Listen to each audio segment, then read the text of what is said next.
1 Samuel 12. And then Samuel said to all Israel, "Behold, I have listened to your voice in all that you said to me, and I have appointed a king over you. And now here is the king walking before you. But I am old and gray, and behold, my sons are with you, and I have walked before you from my youth even to this day.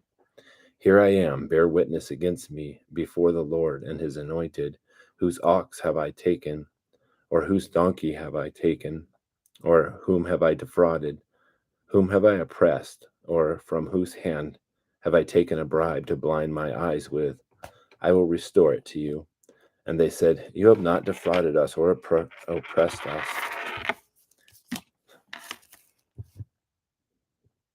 or taken anything from any man's hand."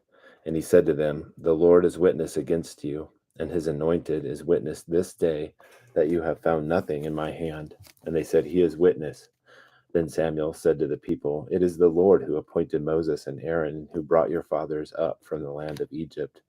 So now take your stand, that I may plead with you before the Lord, encouraging all the righteous acts of the Lord, which he did for you and your fathers.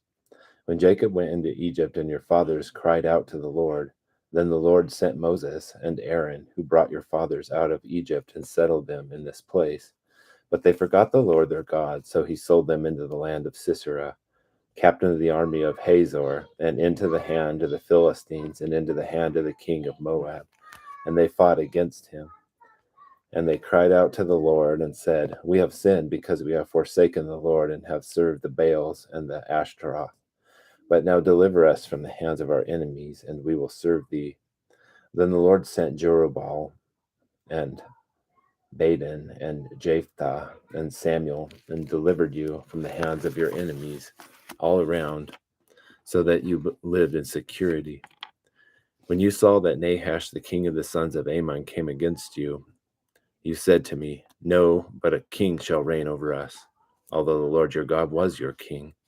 Now therefore, here is the king whom you have chosen, whom you have asked for, and behold, the king has set a king over you. The Lord has set a king over you.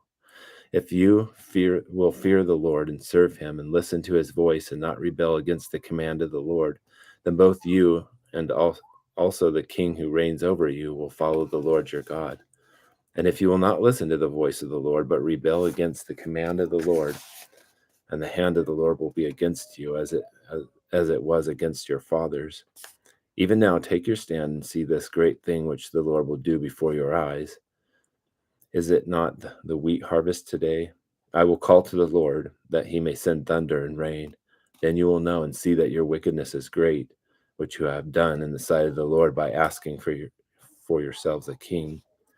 So Samuel called to the Lord, and the Lord sent thunder and rain that day, and all the people greatly feared the Lord and Samuel. Then all the people said to Samuel, "Pray for your servants to the Lord your God, so that we may not die, for we have added to all our sins this evil by asking for ourselves a king." And Samuel said to the people, "Do not fear. You have committed all this evil, yet do not turn aside from following the Lord, but serve the Lord with all your heart. And you must not turn aside, for then you would go after the futile things that cannot profit or deliver, because they are futile. But the Lord will not abandon his people on account of his great name, because the Lord has been pleased to make you a people for himself. Moreover, as for me, far be it from me that I should sin against the Lord by ceasing to pray for you, and I will instruct you in the good and right way.